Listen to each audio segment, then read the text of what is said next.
karena Dia telah memberi kehidupan kepada kamu. Jadi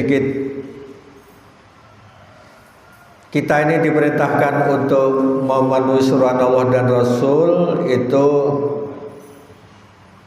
untuk sesuatu yang memberi kehidupan kamu. Maksudnya apa? Nanti akan dijelaskan dalam tafsir. Jadi untuk kepentingan hidupmu maksudnya gitu. Kita disuruh mengikuti ini. Jadi untuk kepentingan hidup berarti kita ini diperintah bukan untuk kematian tetapi untuk urusan hidup.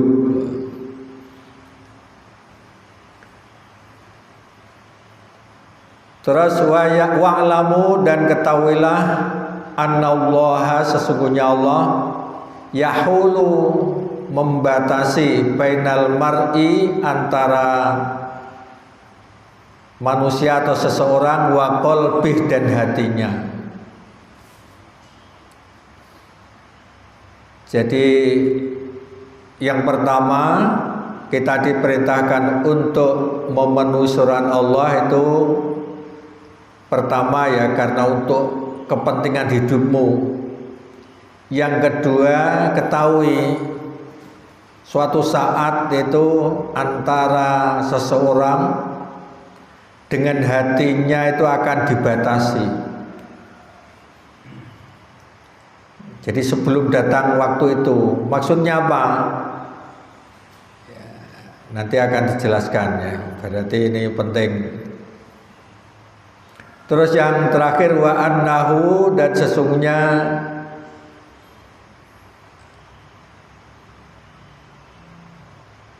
Allah itu ilaihi kepadanya tuhsyarun kamu dikumpulkan. Ini artinya ada tiga hal. Kita ini diperintahkan untuk memenuhi seruan Allah dan Rasulnya. Pertama adalah untuk urusan hidup lima yuhyikum. Yang kedua ini sebelum datangnya batasan antara seseorang dan hatinya. Yang ketiga adalah mengingatkan bahwa nanti kita ini akan dikumpulkan. Dikumpulkan di mana? Ya di padang mahsyar ketika telah dibangkitkan dari kubur itu. Dikumpulkan dulu. Ada yang golongan kanan, ada golongan kiri. Ada yang akhirnya diputuskan untuk masuk surga dan ada yang di neraka. Jadi itu masalahnya. Kenapa kita ini disuruh untuk memenuhi suruhan Allah dan suruhan Rasul. Jadi di sini Allah berkali-kali menyeru dengan menggunakan lafaz hai orang-orang yang beriman. Jadi di surat ini mulai awal ya, surat Al-Anfal ini terus termasuk ayat yang kita kaji ini sebetulnya adalah sebagai pengulangan dari ayat sebelumnya. Jadi mengenai orang-orang yang beriman. Ini apa? Isyaratun ila anna wasfal iman mujibul imtisal wal ijabah. Jadi ini menunjukkan bahwa orang yang mempunyai sifat sebagai orang beriman itu wajib untuk mengikuti dan memenuhi seruan. Jadi setelah ada kata-kata hai orang-orang beriman itu biasanya ada suatu perintah atau suatu larangan. Pokoknya disuruh mengikuti tujuannya. Ya, termasuk yang kita kenal orang-orang beriman telah diwajibkan kepadamu puasa. Jadi orang beriman itu biasanya terus kemudian ada perintah-perintah. Ini menunjukkan bahwa kita ini disuruh untuk mengikuti minal awamir wan nawahi Ya, jadi untuk mengikuti seruan Allah itu baik berupa perintah maupun larangan. Jadi setiap ada ya ayyuhalladzina amanu itu pasti diikuti dengan suatu perintah, dan itu konsekuensinya, tanggung jawabnya sebagai orang yang beriman, yaitu harus mengikuti seruan itu.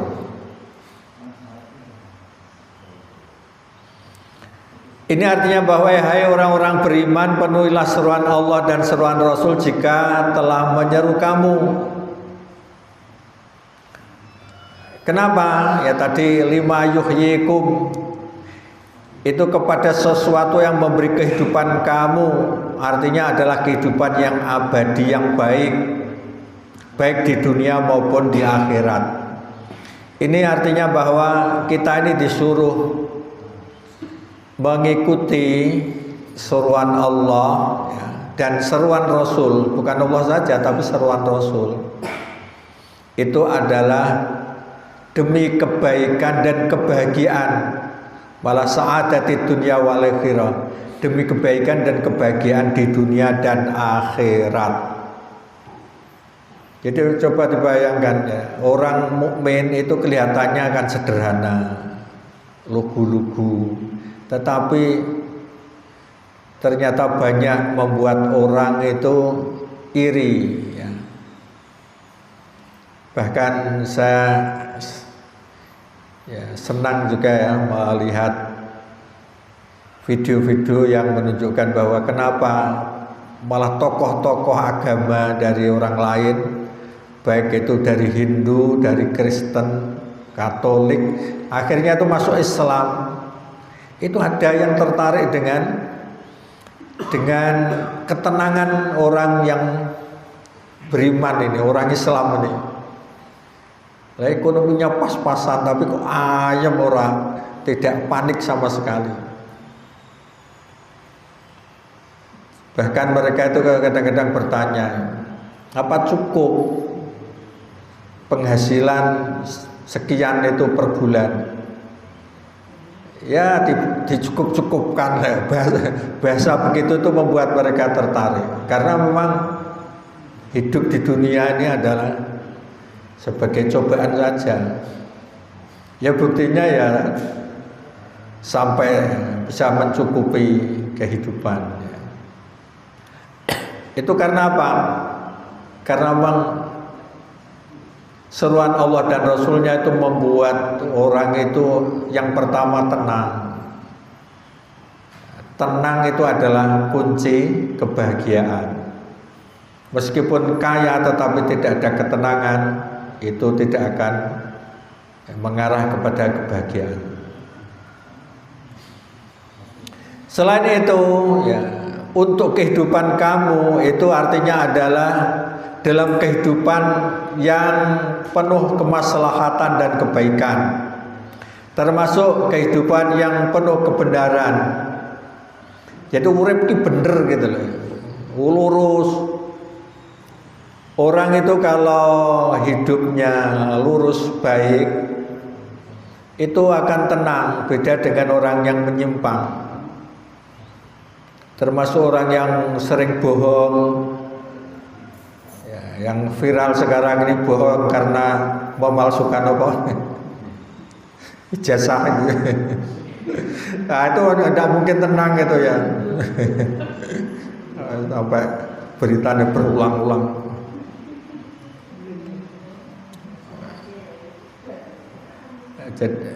Jadi lebih tenang kita pasti itu ya. Tidak akan terhormat orang yang tidak jujur. Nah semacam itu contoh kecil ya, banyak hal. Lah kebaikan dan kemaslahatan ini syamilul Quran wal iman wal jihad wa kulli a'malil birri wat tha'ah. Itu mencakup tentang berita-berita Al-Quran ya, termasuk keimanan, ada jihad, termasuk ini semua amal kebajikan dan ketaatan. Jadi semua itu yang berkaitan dengan seruan Allah dan Rasulnya itu hendaknya diikuti. Jadi ketika terjadi masalah saja sudah beda. Sama-sama perang ya, seperti yang baru terjadi antara orang Israel dan Iran. Kira-kira tenang mana? Ya, tenang orang Iran, tahu menang. Jadi Israel habis perang malah geger sekarang. Jadi dituntut oleh rakyatnya. Ini gara-gara pemimpin yang memulai perang sehingga terdapat kerusakan sana sini. Minta ganti rugi semua. Karena yang memulai adalah Israel. Tapi beda dengan orang Iran, karena merasa diserang, membalas, itu meskipun ada pengorbanan, ada kerusakan, rakyatnya tenang karena merasa dizalimi.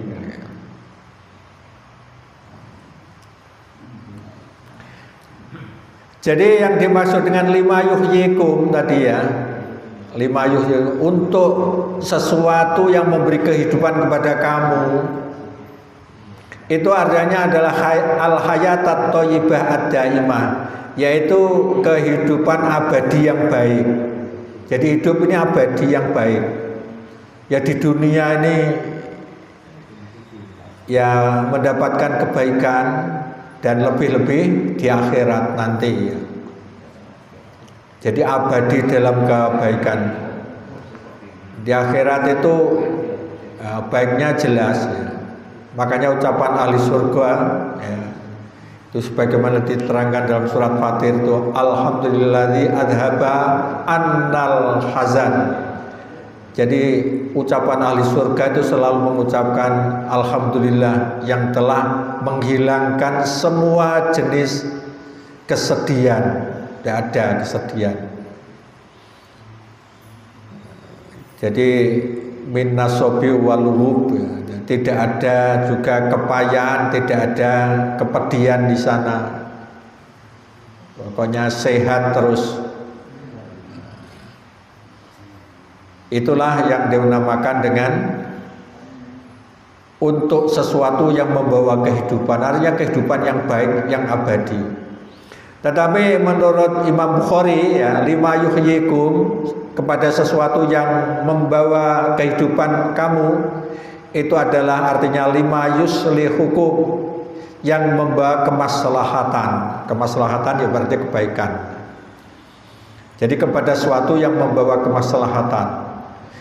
Intinya bahwa ajaran Islam ya, baik itu berupa perintah dan larangan, itu tujuannya adalah untuk kebaikan dan kemaslahatan manusia. Itu ya.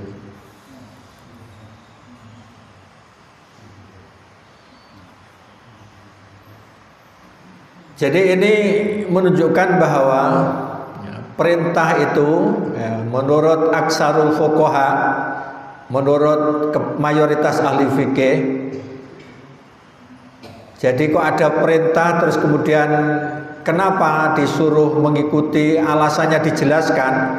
Alasannya dijelaskan ini itu menunjukkan wajib.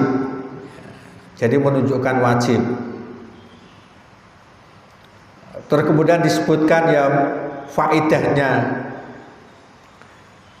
Supaya apa? Saunan linnasi anit taktil. Jadi untuk menjaga agar nas atau perintah itu tidak sia-sia. Jadi semua perintah-perintah Allah, semua larangannya itu adalah untuk kebaikan dan tidak boleh disia-siakan, karena itu ada faedahnya yang jelas. Jadi menurut para ahli fikih, termasuk para ulama ya, yaitu maksudnya. Terus yang kedua, kenapa kita ini diperintahkan untuk mengikuti seruan Allah dan Rasulnya adalah diingatkan Dengan firman Allah tadi ya, wa'lamu anallaha yahulu bainal mar'i wa qalbi wa ilaihi tusyarun. Jadi ketahuilah bahwa sesungguhnya Allah membatasi antara manusia dan hatinya, dan sesungguhnya kepadanya lah kamu dikumpulkan. Ini bermakna sebagai peringatan dan ancaman. Kamu hendaknya takut suatu saat antara manusia dan hatinya ini nanti berpisah, dibatasi nanti. Apa yang dimaksud dengan antara hatinya dan seseorang itu dipisah? Nah, ini dijelaskan di sini. Jadi belajar tafsir itu belajar secara terperinci. Jadi maksud suatu kalimat itu dijelaskan. Dan menjelaskan maksudnya inilah yang dinamakan tafsir. Maka ini juga menunjukkan bahwa hendaknya mengikuti seruan itu harus jiddin, ya, bijiddin, dengan sungguh-sungguh, wanasyatin, dan juga harus giat, wa azmin, ya, termasuk ada tekad, fi umuriddin wal ibadah wal akidah wal muamalah, baik itu urusan agama, ibadah, akidah atau muamalah. Jadi kita ini diperintahkan ya melalui firman Allah tadi ya, ditafsiri bahwa dalam melaksanakan seruan itu hendaknya harus sungguh-sungguh, harus giat, semangat. Tidak boleh kita ini melempem, pokoknya rasa-rasa tidak boleh. Khususnya sholat ya. Sholatnya orang yang beriman itu hendaknya harus semangat. Karena sholatnya orang munafik itu adalah sholat yang malas-malasan. Wa idza qamu ila sholati qamu kusala. Jadi kalau mereka mendirikan sholat itu malas-malas. Itu artinya untuk memenuhi suruhan Allah itu harus semangat. Maka nanti kalau semangat untuk memenuhi suruhan Allah, nanti masuk surga itu dengan cepat, sesuai dengan kecepatan kita untuk mengikuti seruan Allah dan Rasulnya itu.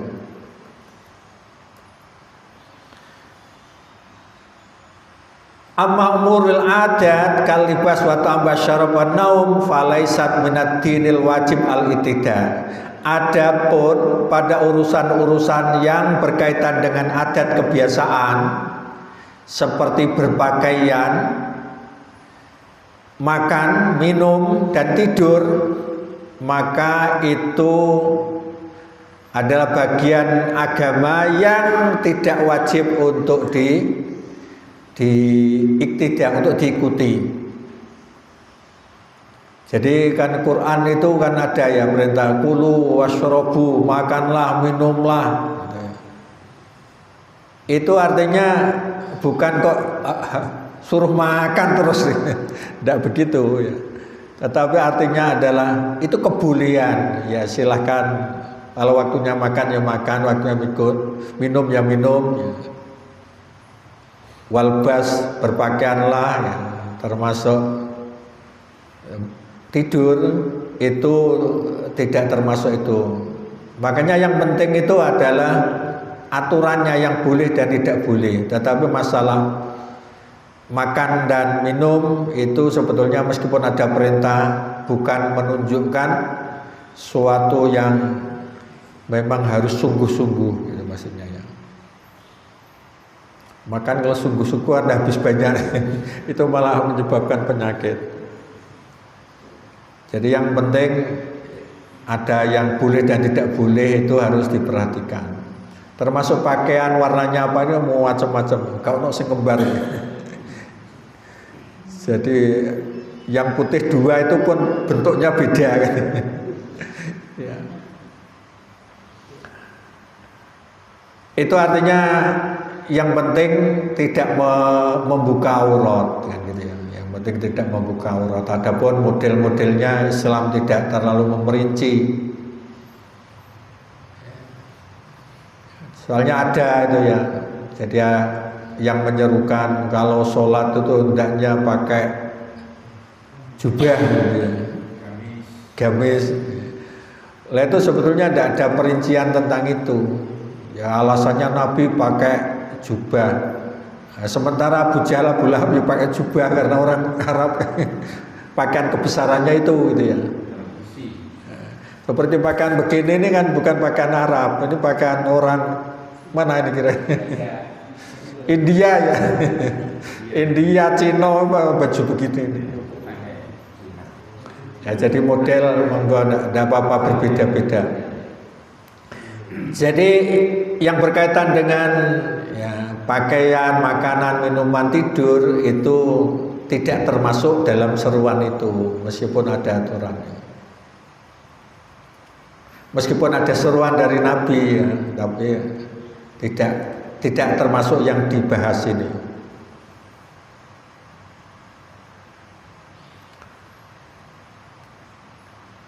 Terus kemudian kita lanjut ya. Sekarang apa yang dimaksud dengan ketahuilah bahwa Allah itu akan membatasi antara manusia dan hatinya. Jadi kamu hendaknya segera memenuhi.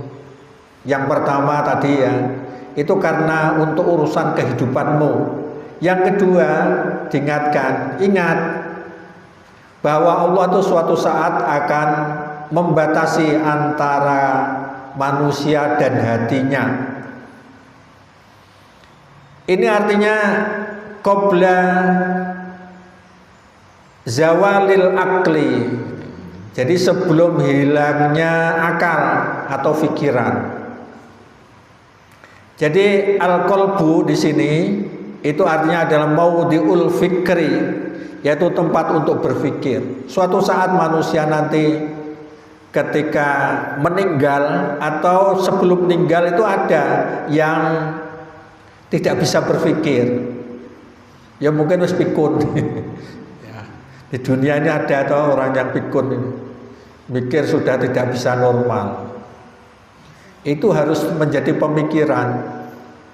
Yang kedua, itu ada maknanya itu adalah saat orang itu sudah mati. Itu nanti orang sudah tidak sempat untuk berpikir lagi. Jadi pemisahan antara seseorang dan hatinya di situ diartikan pemikirannya, pikirannya atau akalnya. Ya, hatinya itu artinya adalah pikirannya atau akalnya. Ini yang dimaksud.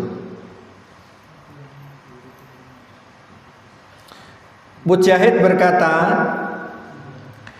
jadi sebelum dibatasi antara seseorang dan hatinya, itu artinya adalah hatta yatrukahu la yaqil, sampai Allah itu membiarkan dia tidak bisa berakal.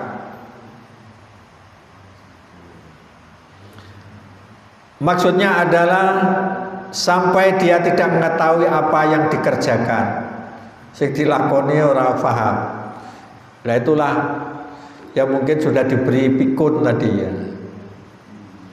Tetapi yakin bahwa orang itu kalau imannya baik, sholatnya dilatih khusyuk, apalagi meskipun sudah usia berarti sudah sepuh nih, tetap membaca Quran, terus kemudian memperhatikan maknanya, dilatih berpikir, itu insya Allah tidak akan pikun ya. Jadi tidak akan pikun ya, jadi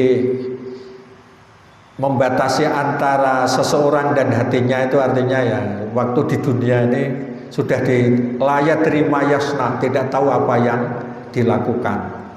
Terus gloyor ada tadi. Itu bisa terjadi. Jadi jangan sampai seperti itu. Jadi suatu saat orang dibuat sudah tidak sadar pikun tadi, terus kemudian baru ingin melakukannya, tidak bisa, sudah tidak sadar untuk melakukan, tidak bisa. Biasanya kan sudah sepuh atau sekarang pikiran karena stres. Nah, termasuk agama itu adalah melatih hati, pikiran itu untuk tidak terlalu panik menghadapi masalah, karena semua itu pada dasarnya sudah ditentukan oleh Allah.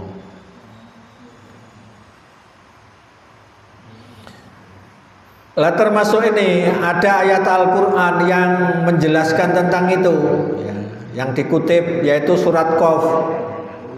Di sana itu ada firman Allah, inna fi dzalika ladzikra liman kana lahu qalbun.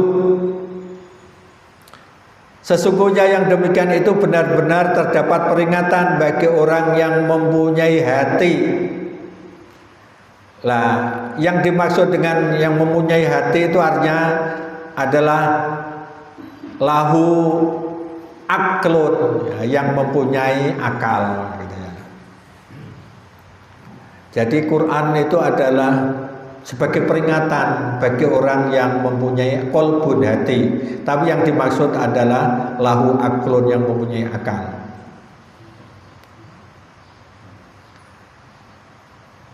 Wakilah ada juga pendapat ya, yahulu baina wa baina qalbihi, jadi yang membatasi antara seseorang dan hatinya itu adalah al-maut, ketika mati. Karena orang itu kalau sudah mati maka dia tidak bisa mengetahui, tidak bisa memikirkan apa yang telah dilewati. Artinya sudah tidak ada kesadaran lagi untuk berpikir yang terbaik. Hanya apa yang difikirkan hanya menyesal. Jadi ada yang mengatakan ya, yang membatasi antara seseorang dan hatinya itu yang dimaksud adalah kematian. Makanya yang berkaitan dengan ini, karena hati, ya hati itu berarti dalam tafsir ini, hati itu bisa diartikan termasuk pikiran, gitu ya. Jadi hati ada perasaan, itu mencakup di dalamnya pikiran. Gitu. Makanya kita ini diingatkan bahwa ternyata Rasulullah itu sering membaca doa ya muqallibal qulub sabit qalbi ala dinik ya. Jadi ya wahai yang membolak-balikkan hati, teguhkan hatiku di atas agamamu. Ini artinya bahwa tadi wa'lamu anallahu yahulu. Jadi Allah itu adalah membatasi antara seseorang dan hatinya. Jadi pikiran orang itu bolak-balik. Makanya berkaitan dengan ini, itu kita kalau cinta pada seseorang jangan keterlaluan, kalau benci jangan keterlaluan. Karena terlalu cinta terkadang itu jadi orang yang sangat dibenci, ya toh. Kalau cinta keterlaluan itu biasanya kalau sudah benci ya keterlaluan. Ujung-ujungnya di situ. Wes sudah cinta sekonyong-konyong. Ternyata dikecewakan. Oh, bencinya luar biasa, ya toh. Tapi kalau biasa-biasa ya biasa-biasa aja. Jadi tidak terlalu sakit kalau seandainya dikecewakan. Manusia itu kan hatinya berubah-ubah itu ya. Jadi tidak terlalu sakit. Kalau benci juga jangan terlalu benci, karena kadang-kadang orang yang dibenci akhirnya menjadi orang yang sangat dicintai. Ada tuh orang tua itu bencinya dengan menantu barunya itu karena dianggap itu ya, apa keluarga miskin atau apa, ada sesuatu yang tidak disenangi, bencinya luar biasa. Ujung-ujungnya itu yang akhirnya yang merawat orang tua. Ya. Terus akhirnya ya ora kaya iki ada sugih tapi ora tau moro. Ini yang selalu merawat setiap hari meskipun pas-pasan ekonominya. Makanya sisi kebaikan tidak ada yang tahu, ya. Membulak-balikkan hati. Ya tadi kembali lagi ke orang yang masuk Islam itu banyak hal ya. Bahkan di TikTok itu ada ya. Dulu itu bencinya luar biasa, tahu orang Islam itu tidak mungkin lah saya itu masuk Islam, ada yang begitu. Tetapi Allah itu membulak-balikkan hati, akhirnya malah masuk Islam. Jadi ada itu orang yang bencinya dengan Islam, bahkan membakar Al-Quran, tapi akhirnya malah masuk Islam. Itulah namanya membulak-balikkan hati itu. Termasuk masuknya Umar bin Khattab ke Islam, itu semula kan akan membunuh Nabi, membunuh keluarganya yang masuk Islam, jadi keluarganya yang masuk Islam itu. Ternyata Umar bin Khattab ketika akan membunuh adiknya katanya masuk Islam. Jadi menghadapi adiknya tadi, ketika datang adiknya membaca Al-Quran surat Toha itu. Membaca surat Toha itu terus kemudian ada lafaz yang menarik hati. Wah, ini kata-katanya tidak mungkin itu perkataan manusia. Ini perkataan yang luar biasa. Ma'anzalna 'alaikal Qur'ana litashqa. Jadi Quran itu diturunkan tidak membuat kamu ini celaka, tetapi membuat kamu bahagia itu. Terus akhirnya malah masuk Islam. Padahal semula datang untuk membunuh adiknya yang masuk Islam. Jadi dibiasakan ya, yang berkaitan dengan ayat ini berarti sering berdoa, ya muqallibal qulub sabbit qalbi ala dinik. Ini ternyata hadisnya tadi bunyinya adalah, ini cerita Anas ya. Anas itu yang membantu Rasulullah sampai 10 tahun itu ya. Jadi cerita, jadi karena Nabi Shallallahu Alaihi Wasallam yuksiru ayyakul. Jadi Nabi itu banyak itu berdoa, ya muqallibal qulub sabbit qalbi ala dinik. Biasanya ini juga saya amalkan ketika setelah tahiyat ya, setelah tahiyat sebelum salam, ya muqallibal qulub sabbit qalbi ala dinik.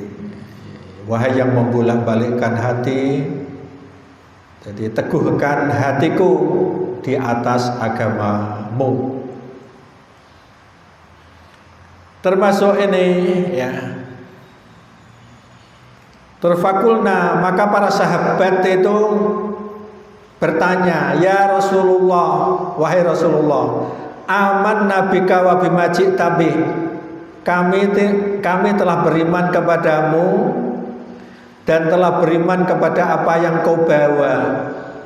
Fahal takhafu alaina, apakah engkau mengkhawatirkan kami sehingga kok kami ini diajari untuk memperbanyak doa itu gitu. Qala, maka Rasulullah menjawab, na'am ya, innal qulub baina asbu'aini min asabi'illahi ta'ala. Bahwa hati ini sebetulnya tergantung atau berada di dua jari dari jari Allah Ta'ala. Artinya ya tergantung ini digerakkan kemana ya hati. Allah itu menggerakkan kemana. Yuqallibuha, jadi Allah itu akan membolak-balikkan hati. Jadi yang semula itu sehat terus akhirnya pikun ya ada. Maksudnya begitu nih. Yang semula itu cerdas, bisa ngomong bagus, diberi stroke ngomongnya ya gelepotan. Nah, termasuk pikirannya juga sudah tidak normal lagi. Ya, termasuk yang semula itu sehat, tahu-tahu ya, sakit lumpuh total ya, karena ya itu. Bahkan ada yang langsung mati. Jadi hari apa yang Jumat yang lalu ya, bukan Jumat ini, itu kepala seksi pendidikan madrasah Tuban ini juga meninggal karena stroke. Itu juga sangat mendadak, pamit pulang untuk khutbah sebetulnya ya, pamit pulang untuk khutbah, sampai di rumah ternyata mengeluh pegal-pegal semua punggungnya, terus kemudian minta ya dipijeti dan seterusnya. Ternyata tidak lama terus tidak sadar, terus dibawa ke rumah sakit Babat ya, karena rumahnya Klotok. Sampai di sana jam 4 sudah meninggal misalnya itu. Itulah yang perlu diperhatikan, ternyata Allah Maha Kuasa. Cuma bagusnya adalah pulang itu tujuannya adalah untuk khutbah ya, semoga diberi husnul khotimah. Ya Pak Hudan Mabruri masih muda, dulu menjadi teman kami, guru Man Rengel ya, terus juga menjadi kepala Min Rengel, menjadi kepala Man Tuban ya, terus menjadi kepala seksi madrasah, malah meninggal dengan cepat. Itu berarti sudah dihalangi ya, menurut penafsiran ini antara dia dan hatinya, artinya berpikirannya.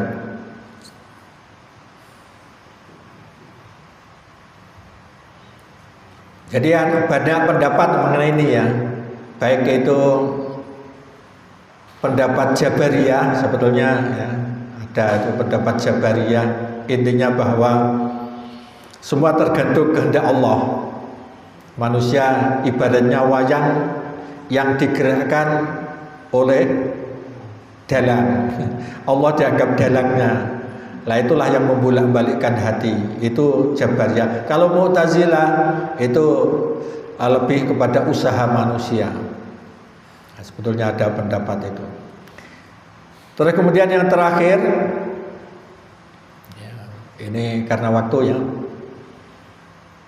Tadi menunggu LCD kok tidak ada, katanya di bawah masa dia. Iya. Iya. Ya tidak apa-apa. Yang penting paham yang dimaksud, yang dikaji juga satu ayat. Yang terakhir, mengapa kita ini harus memenuhi seruan Allah dan Rasulnya? Itu adalah karena ilaihi tuhsyarun ya, kepada Allah kita ini akan dikumpulkan. Jadi wa annahu ilaihi tuhsyarun, dan sesungguhnya kepadanya lah kamu akan dikumpulkan. Ini menunjukkan bahwa perintah tadi untuk memenuhi suruhan Allah itu adalah untuk segera dilakukan. Harus ada persiapan-persiapan untuk menghadapi yaumil hasr, yaitu hari dikumpulkannya manusia di akhirat. Jadi kita harus yakin itu ya, nanti manusia akan dikumpulkan. Bahkan dikumpulkan saja itu ada yang dipermalukan. Dipermalukan karena memang semula itu ganteng, dirawat dengan bagus selama hidupnya, ternyata di sana berdiri dalam bentuk kulit yang hitam buruk ya. Bahkan ada yang menyerupai hewan saking buruknya, itu sudah dipermalukan di hadapan makhluk ya. Tapi orang yang beriman itu ternyata dalam bentuk yang terindah, putih, bercahaya. Terus kemudian itu juga bagian dari balasan. Yang terpenting terus akhirnya fayujazikum bi'amalikum. Allah akan memberi balasan sesuai dengan amal manusia. Ada fariqum fil jannah wa fariqum fis sa'ir. Ada sekelompok masuk surga dan sekelompok masuk neraka. Inilah kira-kira kajian ya. Jadi berbagai pendapat tidak saya sampaikan karena waktu ya. Pendapat itu artinya tadi ada pendapat kaum Jabariyah, ada Mu'tazilah yang berkaitan dengan hati tadi. Intinya bahwa ya manusia itu hatinya dibolak-balikkan oleh Allah. Saya kira cukup.